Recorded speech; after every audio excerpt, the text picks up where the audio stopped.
Hello everyone and welcome to this week's episode of Social Work Radio with me, your host Vince Peart. We are back in the Christmas dining room once again for those of us who are viewing online. Decorations still aren't down, but hey ho, we're eking out the festive spirit for one more day. Once again, as of last week, we are joined by our co-host Matt B. Matt, my friend, how are things going? Going fine. Probably not having as much fun as Tilly, where she's away holidaying. But yeah, it's really nice to be back again. Yes, our usual co-host Tilly Baden is out in Egypt. I saw some pictures just the other day when she was out on a desert horse gallivanting around the pyramids. And here are you and I in the north of England with our tea and coffee. Should we just crack straight on, my friend, and let's not bring ourselves down any further? Let's get through it, yeah. Right. So this week's episode, we're going to be talking about the harm and good that being a social worker does to your own family. This comes from an article that we published on mysocialworknews.com a couple of weeks back now. It was this first week of January this one went out. And it was a social work supervision piece that I responded to, and the headline was, "In 10 years' time, the only people who will remember you worked late are your children." So every Friday I receive questions. Sometimes they'll come through emails, sometimes it's Facebook messages, Instagram messages, sometimes it's tweets and so on. Sometimes people I know in person will ask me to answer something for them. But generally speaking, every Friday I will answer a question from someone that I haven't met in person, and the one 2 weeks ago was from a lady called Maggie. And she'd said, "Dear Vince, 2023 has been a hard year for me in terms of my work and my life. It feels like I've had struggles in both areas that have impacted on the other, if that makes sense. The work-life balance has been more like a seesaw at times. I worked late most of December and it felt like it ended up ruining Christmas a little bit for my sons. I've made the awful mistake of looking at my diary today and it looks like it will be more of the same. It's my first year after my ASYE, that's Assessed and Supported Year of Education. For those who aren't in England, that's basically the first year between graduating as a social worker and then becoming a fully qualified, fully fledged social worker. And I've only worked for the same local authority where I had my placement too. So I guess I just want to ask if this is normal and if it gets any better." I'm not going to go through my response in detail. You can head over and check that out at mysocialworknews.com. Just search the social work supervision section. You'll get all of those articles there if you want to read that. So Matt, this got me thinking, not only Maggie's question, but also my response. I was reading over that again and reviewing it. It got me thinking, does social work make you a better or worse parent? Does social work make you a better or worse friend? Does it make you a better or worse partner? So, I'm going to ask you straight off. How has being a social worker affected your own partner and your own children? Not what you think it's done, how it's affected you, but objectively, what is the impact of being a social worker, both good and bad, on your partner and on your children? How do they feel your decision? Well, I think my case might be a little unique because I spent quite a few years doing statutory social work and I was with my partner at that time. And then I moved over into the voluntary sector to get a less pressured kind of work environment. And since... Was that intentional? Yeah, very intentional. Driven by... Well, I just had done enough. I just ran out of road in the statutory sector and I didn't want to be a manager and I didn't know what else to do. And I thought I want to go and do... And I felt it really restrictive. It's very laid out for you. You do this and that. And I was just repeating that. So I wanted to do something a bit more creative. And we've talked about it before. I wanted to use my own skills to deliver interventions rather than commissioning it somewhere else. So that's why I did it. After doing that, it meant taking a big salary cut. We then had children. So about a year into that, we had a child and then we had another one. And my partner has said, "You're not going back to statutory work." Even though objectively it might mean more job security and a higher wage, that doesn't factor into those conversations. No, not really. I mean, the higher wage is something that we've found a way of managing that. And I think when things have been tight at times, we've had those conversations about actually maybe we do need to look at that. But she remembers what it was like when I was doing statutory work, and now as a parent with 2 young children, and also my partner has her own health issues, so I need to do a bulk of work at home in terms of running the household. I don't think our household could function if I went back to statutory work. I couldn't do both. Could you function? No. No. I couldn't do both because statutory social work is so urgent. There's needs that you can't predict that crop up and you just have to address them. I don't see how in my own life I could do that at the same time as having urgent needs in my household. You know, the way I work at the moment is that if there are urgent needs in my household, which there are at times, I can just sort those. And then I can come back and fill in what I need to at work. I can make that time back and be quite creative with that. But yeah, I couldn't do statutory social work now and do that. Is that a sad and damning indictment of statutory social work, that it will not accommodate people who have the responsibilities you do as a father and a partner? I can't talk for every statutory social work position. I'd like you to try. I'd like you to try. Go on, fire out some knowledge and advice that we could apply to everyone. Yeah, I'll just sort of shape the whole sector. Yeah, go for it. Shoot. Presumably there will be really supportive teams and team managers, out there who will, enable this, but also we've talked about this before.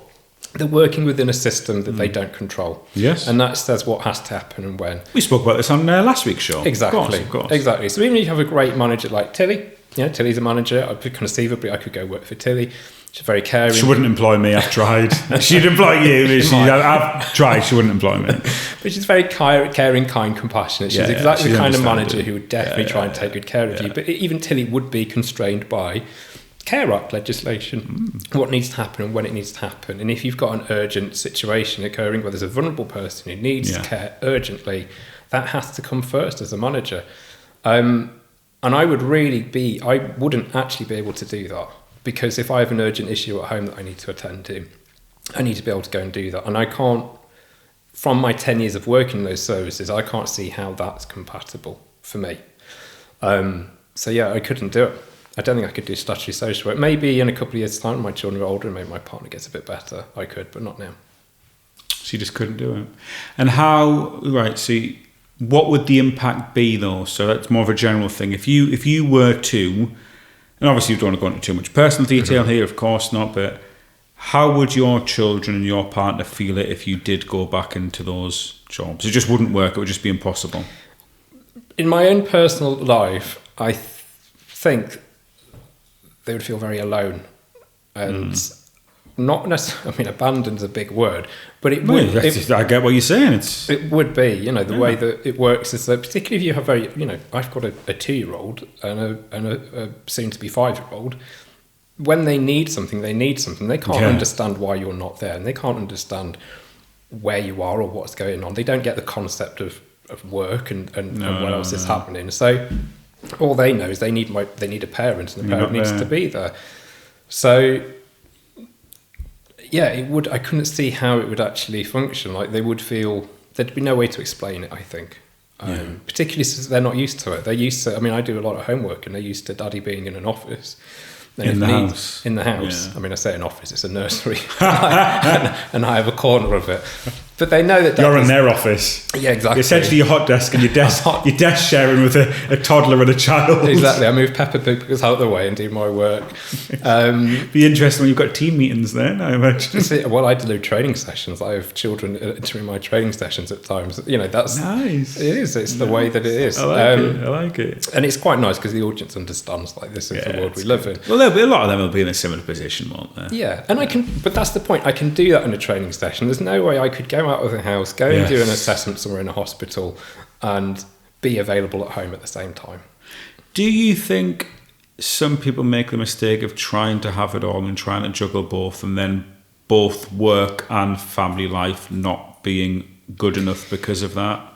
I'm not sure if we'd say it's a personal mistake that you make and you kind of calculate that, I think that's the world we live in today, is that society's changed, and actually it's felt that you should be able to work and parent at the same time. And I think there's benefits to that. Definitely it's a good thing, but also there's costs as well. And I think we're all learning our way through that, about how do we do that. And certainly from 3 years ago, when everyone was able to homework, we've got this new flexible working arrangements where you go, well, I'm kind of working from home and I'm doing work, and then I'm doing some personal stuff, and then I'm working. And it's down to each employer and employee to work through that arrangement.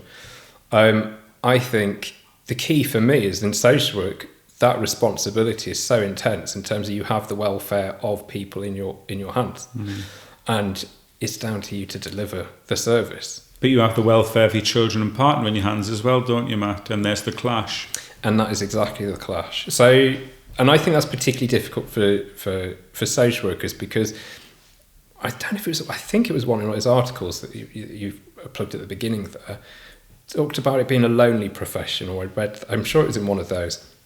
Unlike, say, nursing and teaching, where if you're a nurse, you come onto shift, you're part of a team, and the tasks are allocated at the flash at the beginning of the shift, and you can hand over really easily to the next person. You write up the notes, you hand over, you move on. Social work doesn't work like that. We work very much in isolation a lot of the time. It's your caseload, and you're having to manage that very much by yourself. And I think that's the key difference, which makes social work so difficult, if you're also at the same time having to manage other responsibilities. And I'm talking responsibilities in my life as a parent, but otherwise you may have other responsibilities. As someone, I think that one of those features that that has been on the site is of someone who, the thing I remember from that is she got to the age of 37, she's paid off a mortgage. And I remember reading that going, really? Yes. But the big point she was making is that she's missed out, or she was worried about missing out on settling down. So she hasn't gone through that dating and then settling down and then having a family. That's the process she feels she's missed out on because she spent all her time working. So listeners, the article Matt's referring to is one of the social work confessions piece. It's a year and a half old now. It's from August 21st, 2022. The headline is, "I worry my commitment to other people's children has cost me a family of my own." And this is a social worker who's in her late 30s and said, she's been very committed to social work. It's relatively worked out well for her. She's almost paid the mortgage off her house, but it's a house she hardly ever sleeps in. She says, "My income has given me the opportunity to see the world. I've become a wiser and better person through my experience as a social worker, and I've made many friends along the way. However, as all the friends I've grown up with have settled down, gotten married and started families of their own, I'm single and still living the same lifestyle I was when I started out in this job 11 years ago. I've had 2 long-term boyfriends since I qualified as a social worker, and both of those have gone on to marry too. At the time, I blamed the breakdown of each relationship as a failure on my respective boyfriend to commit to my lifestyle and accept my profession. In hindsight, I'm now starting to wonder whether it was I who failed to meet in the middle and give up the work hard, play hard lifestyle I'd grown so accustomed to." I thought what was really interesting that was, and it kind of resonated a bit thinking back to my life before I had kids. It's very hard if you're a partner of a social worker to win any argument about kind of like working late, because you can always trump them as a social worker. You can always say, do you know what, someone's life was in the balance and I had to work late to do this. That's putting a lot of pressure on the partner to be able to go, well, actually, I really wanted to spend a night with you watching television or doing whatever else. You are correct there. It does put a lot of pressure. With my ex-wife, I used to say this at times. She didn't understand my job. Didn't understand me. This is why she's my ex-wife, I suppose. But she didn't understand my job. And when I used to say these things to her, I hate myself that I used to do it, to be honest. I would say, "You've no idea how good you've got it." And I would pull up examples of the people I would support, and obviously confidential. I wouldn't give names or details. I would say things like, "I've just been dealing with a child who's gone through this," or "a father that this has happened to, or a mother." And I thought that was a terribly cruel thing for me to do, because what I was doing is I was asking my ex-wife to set her expectations in her life within a remit and within a context that mercifully I was happy that she didn't experience these things. I didn't want her to experience these things. I didn't want our children to experience these things. I still don't want her or my children to experience those things. But I was pulling these things up to make her feel bad for not understanding my work.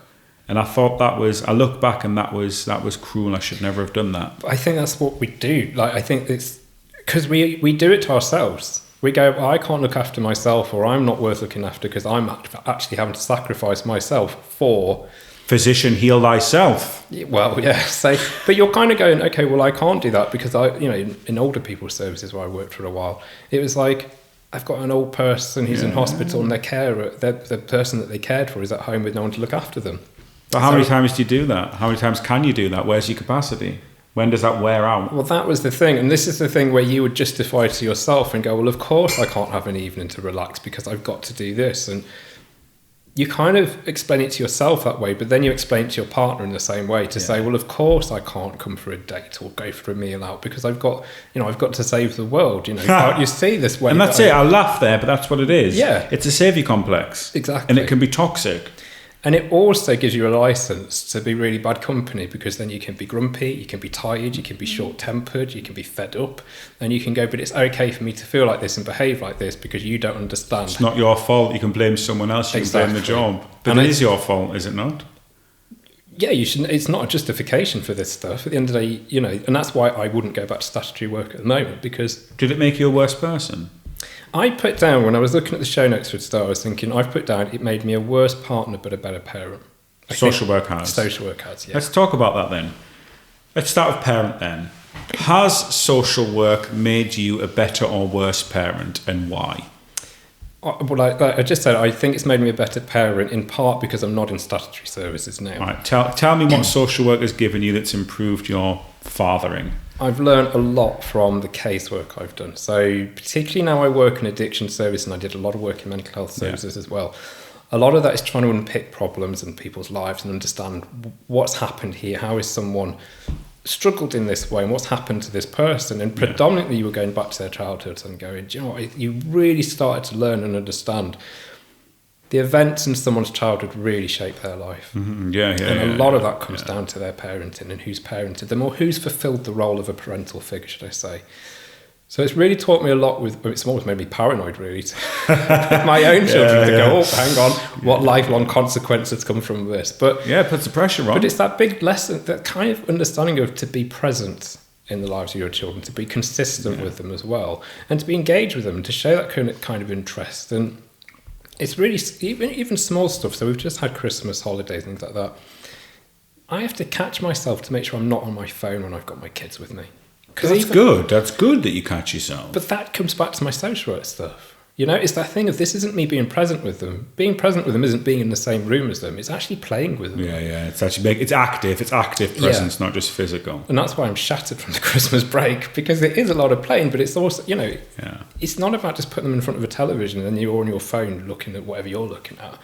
It's engaging with them in some way. Yes. And doing that. And it is tiring, it is exhausting, but I probably wouldn't parent like that, exactly like that, if I hadn't had the experience I had as a social worker. What's interesting is that you pick up those skills from the adult's perspective. You don't pick, what's very interesting, you don't pick up that from you working directly with children and families, as I do. Yeah. You pick up that because you see the damage that parenting has caused to adults. So you see the effect of that parenting. And it's years on. Yeah, absolutely. Wow. And it's decades later. Yeah. You trace it back, and it is so challenging to sort of work with it at that point, because it's so entrenched in their life and their identity and who they are, that it's quite humbling, really, to think about. Does it ever put too much pressure on? Do you know, on you to be the perfect parent? Do you ever risk beating yourself up about things that any parent could make a mistake in? I think caring parents do beat themselves up a bit about these things. It's a very fair point. But I think there's also that realisation there's no such thing as a perfect parent. But you know that. You can say that, but do you know it? Do you give yourself that leeway? Yeah, you have to, because otherwise you'll go mad. And then what kind of parent would you be? You'd be, do you tell yourself when you're 4 hours deep into a Peppa Pig marathon? Is this when you'd given this mantra to yourself? There's no such thing as a perfect parent. There's no such thing as you jumping up and down in muddy puddles. Yeah, that's in your mind. That's why you need a break from Peppa Pig. But I think it is. I think I wouldn't be the same parent if I'd gone. I worked in civil engineering years ago before I came a social worker. Building bridges, exactly. If I'd been doing that, I don't think I'd have that appreciation at all about how significant it is and the impact parenting has. How would you? Most parents mercifully wouldn't have that, because you're not going to go on a parenting course. You're not going to see. You can go through life with a very, very limited view of life. Thankfully so. That's kind of what I want my children to go through life. I want them to be protected, but sometimes you have to put yourself in the fire to make yourself tougher and better, do you not? And we get that vicariously in social work. Yeah. So But that's my perspective as a parent. I mean, what about you?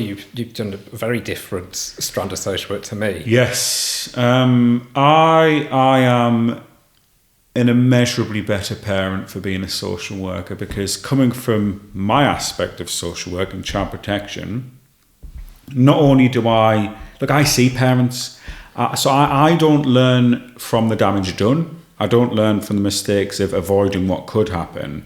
I see active parenting modelled on a daily basis. I see parents triumphing in the face of adversity. Parents that have had the most horrific things happen to them, whether that be childhood trauma, childhood abuse, drug addiction, mental health issues, being the victim of domestic abuse, turning up in this country with nothing whatsoever. And I see parents triumphing and doing better parenting than I am in the most difficult and abject circumstances. And I learned so much about the strength and resilience and fortitude of human character from what I witness. I also really learn a lot from professionals. I've got friends who are midwives, health visitors, solicitors, teachers, nursery workers. So thanks to my job, I pick up a lot of it just secondary, but sometimes I'll ask direct questions. Mm-hmm. I don't always make it about my kids. I'm like, just wondering. So I'm not always, sometimes I will. If I know people well enough, I'll say, look, I just want to ask you this about my children. If you're on the other end of that and you're not in that professional circle, it's very, very hard to get a meeting with just a teacher to ask a single question, or to speak to a consultant paediatrician, which I can speak to them quite regularly. It would cost me £300 to get an hour with a solicitor. Luckily, I've got plenty of friends I can just ask them at the end of a phone call. So it has made me, I am a far better parent through the inspiration of the parents that I work with and I see on a daily basis, and also from the professional expertise that is shared by my multi-agency colleagues and social workers as well. It makes me a lot better. Not only does it make me a lot better, it makes me want to be a lot better, because when I see the stories of the clients that I support, and I think, well, if they can do this, why can't I? So in terms of the objective lessons I've learned and the knowledge gained, yes. Where I worry that it may have made me a worse parent is the commitment to my job. Very long hours at times, sometimes having to say to my children, look, you're going to have to sit on your iPads for an hour while I write up a report. Not what I want to be doing. I've cringed and I feel guilty saying that, but that's just the reality of what I have to do. Yeah. Sometimes, grandparents have to have the kids for a couple of hours that night because I'm going to be at work. But when I combine the benefits with the drawback, I certainly think it's a net gain. For the benefit of being a social worker. And then we talk about the other things. Social work has given me a stable career. It's allowed me to get a mortgage, pay my bills, put a roof over the head. On last week's show, we were talking about the 20% vacancy rate. Mm. Well, the benefit of a 20% vacancy rate is you'll always be able to find a job. Your jobs are very settled and consistent. Thankfully, touch wood. I've never not got... Well, actually, there was one social work job. The very first social work job I went for, I didn't get. 11 and a half years ago, I went for an interview in Sunderland Local Authority. I'm calling you out, Sunderland. You did not employ me. Sunderland gave me a job. Oh, there we go. Well, to be fair, you probably made the right call. Yeah. But I did go back and work. I can say this because I did go back and work for Sunderland for 3 years in total elsewhere. But my very first job interview was for Sunderland. I didn't get the job. I think that might have been my first interview. Oh, you're making it worse. Isn't it really weird? Stop making it worse. Stop making it worse. Anyway. I didn't get the job you did. Yeah, we're different jobs though. I was in adults. You've made me feel a bit better there. I'll hold on to that. My ego will hold on to that. Well, if it had been adults, I wouldn't have gotten adults. I had no experience whatsoever. But yes, it's given me a lot more than it's taken away. Now, let's talk about partner. Let's talk about your partner. So you say it has made you a worse partner then. Why is that?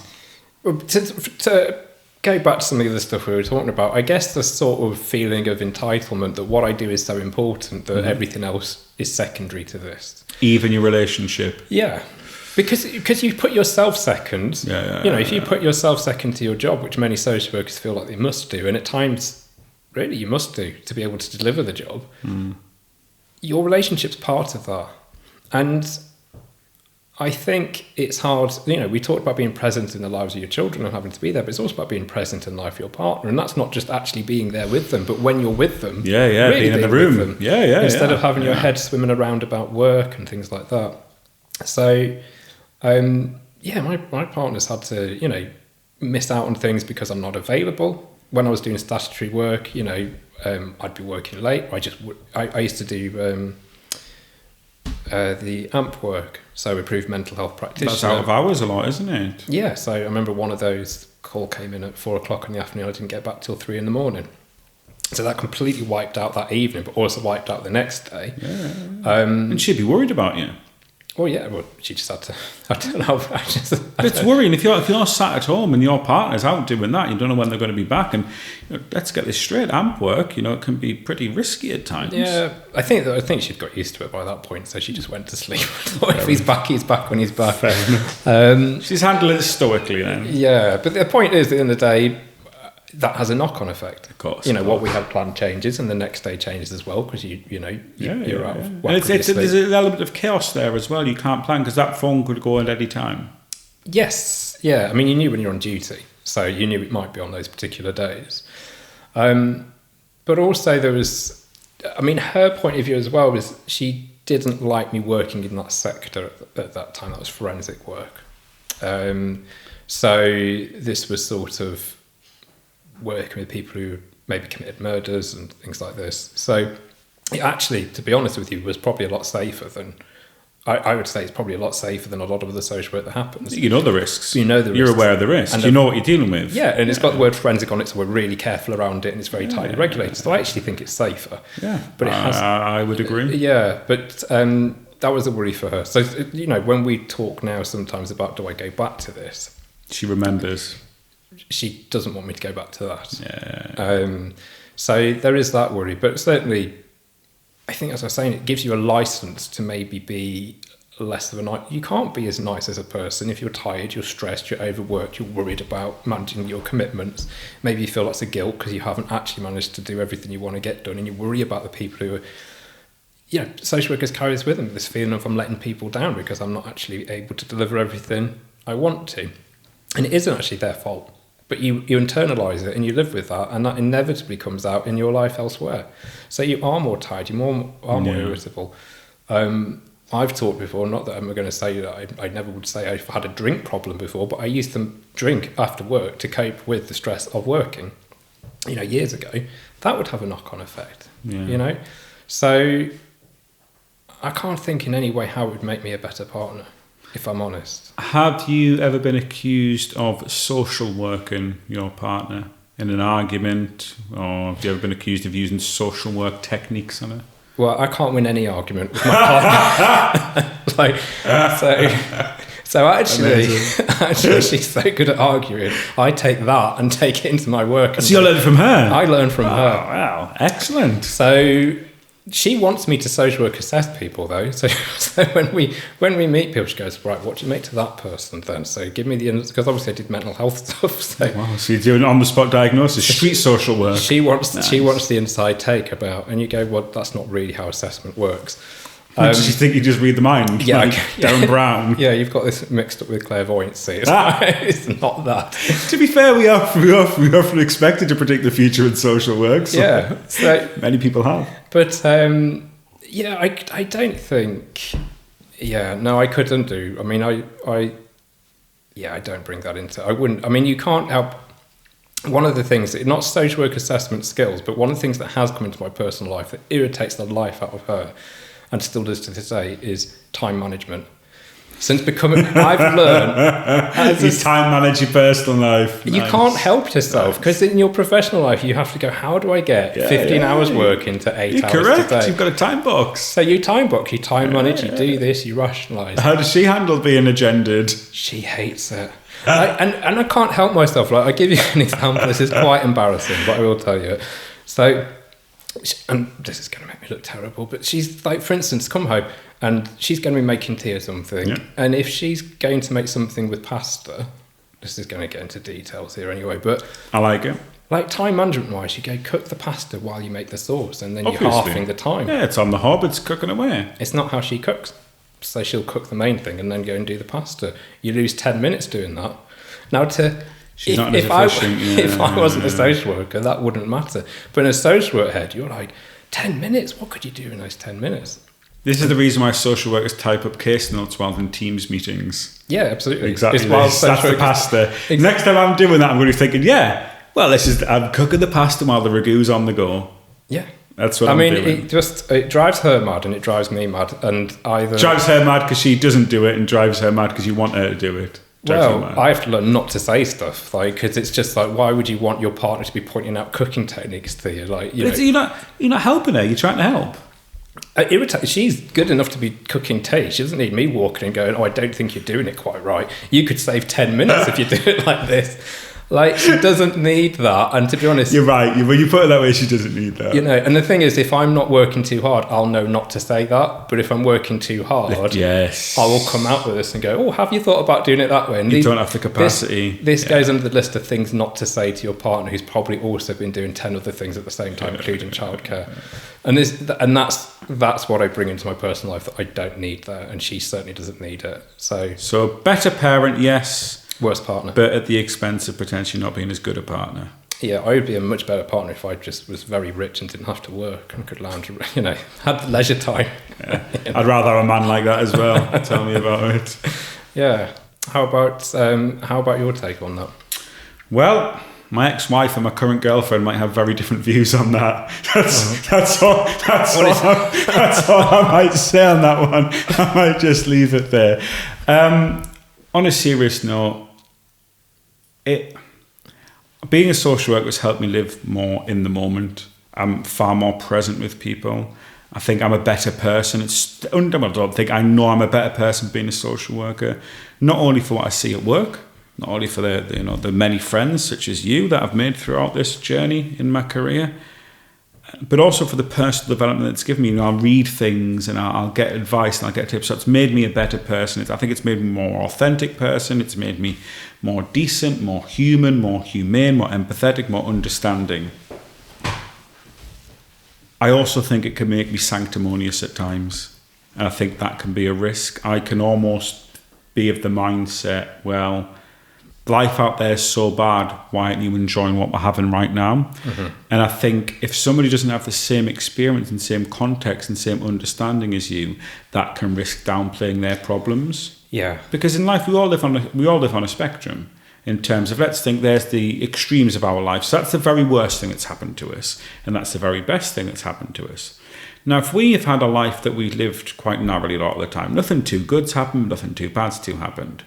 If something that, to somebody who's had wider extremes, if something minorly good happens, well, you might not have had anything good happen before in your life, so that's a very, very good thing. Equally, if you haven't had much trauma in your life, a minor petty grievance of falling out at work, somebody scratching your car, getting a parking ticket, that can seem massive because you don't have the context.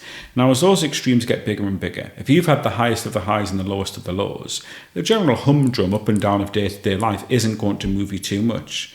I'm not going to say you won't be too happy or you won't be too sad, but you've got the context of extremes. You've been steeled against those things.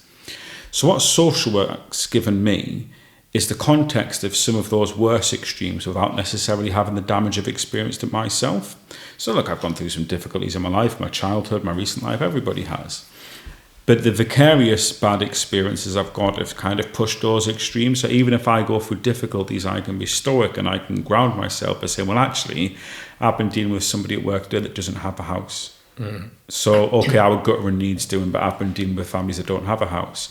Okay, yeah, I need to spend £1,000 on my car's MOT, but I've been dealing with a family who can't get to work and are going to lose their house and are going to lose their livelihood because the dad's lost his license because of drink driving.